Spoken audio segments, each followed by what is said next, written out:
અમદાવાદ ધોળકાના જલાલપુર વજીફા ગામે પાણી ભરાવાનો મામલો। Story report by Ganesh Rawat, Dholka. મારું નામ નૈનાબેન રજનીકાંત પટેલ, હું ગામ જલાલપુરની છું અને અમારા આજે રોજગાર ધંધા પડી ભાગ્યા છે। અમે ઢોર ઢાંકર રાખીએ છીએ, કોઈ ચાર પૂરો લેવા જવાતું નથી અને અમારા બાળકો પણનું ભવિષ્ય પણ બગડે છે। મોટા મોટા અધિકારીઓને ખૂબ રજૂઆત કરી પણ કોઈએ અમારા આ પ્રશ્નનું સમાધાન લાયા નથી। એટલે તમે સરકાર પાસે અપેક્ષા રાખીએ છીએ કે અમને આ પાણીનું નિવારણ કરી આપે। બસ આ ના થાય તો આ બંગડીઓ અમે કાઢીને આપીએ છીએ, એમને કહો કે પહેરી લે। સમગ્ર મામલે 2 વર્ષથી અમે આ લડત લડી રહ્યા છીએ અને અગાઉ જોઈએ તો આંબલિયા રાજપુર અને જલાલપુરથી કલીકુંડ જોડતો મુખ્ય સડક માર્ગ જે 2 વર્ષથી પાયા વિહોણો છે અને આખું ગામ જેમાં 18,000 થી વધારે લોકો જે આ પાણીથી અસરગ્રસ્ત થયા છે।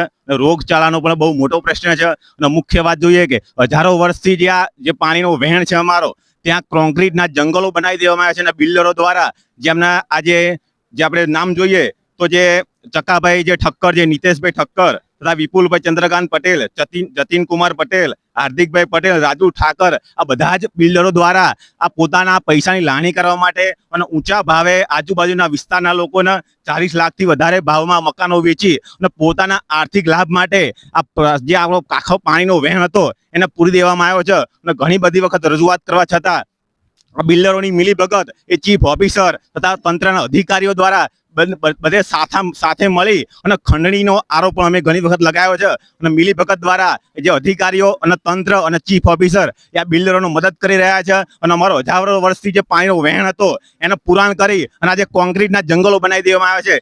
એના માટે મુખ્ય કારણ આ બિલ્ડરો છે।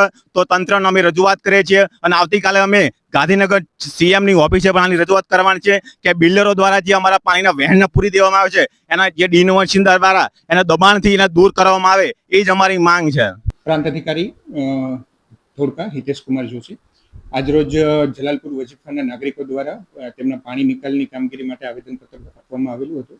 જે બાબતમાં જણાવવાનું કે સદર બાબતે અગાઉ પણ મિટિંગ થયેલી હતી અને પાણીનો નિકાલ નગરપાલિકા દ્વારા પાઇપ નાખી અને પાણી નિકાલ કરવાની કામગીરી ઓલરેડી ચાલુ જ છે। ઓલરેડી તંત્ર દ્વારા કામગીરી ચાલુ જ છે। એમના જે ઘર પાસેનું પાણી હતું એમ સર્કિટ હાઉસના પાછળ સુધી ઘણું બધું લાવ્યા છીએ અને હવે સર્કિટ હાઉસથી આગળથી પણ પાઇપ નાખવાની કામગીરી ચાલુ છે, એટલે ટૂંક સમયમાં પાણીનો નિકાલ થઈ જશે। એ ધોળકાથી જલાલપુર વજીફા વચ્ચેના જે બંને બાજુ સોસાયટીઓ બનાવવામાં આવેલી હતી એ બધા પાણીના રસ્તાઓ ક્લિયર કરી નાખ્યા છે, એટલે જ સર્કિટ હાઉસની પાછળ સુધી પાણી પહોંચ્યું છે। એટલે એમની જે અગાઉ રજૂઆત હતી દબાણની એ ઓલરેડી હટાવી દીધા છે રસ્તા પરના। જે જલાલપુર વજીફા રોડ ઉપર જેટલા બિલ્ડરોના દબાણ હતા એ બધા હટાવીને પાણી ઓલરેડી અત્યારે તમે જોઈશો તો સર્કિટ હાઉસની પાછળ સુધી ઓલરેડી પાણી આવી ગયું છે, એટલે એ બધા દબાણો પાઇપ નાખીને હટાવી દેવામાં આવ્યા છે।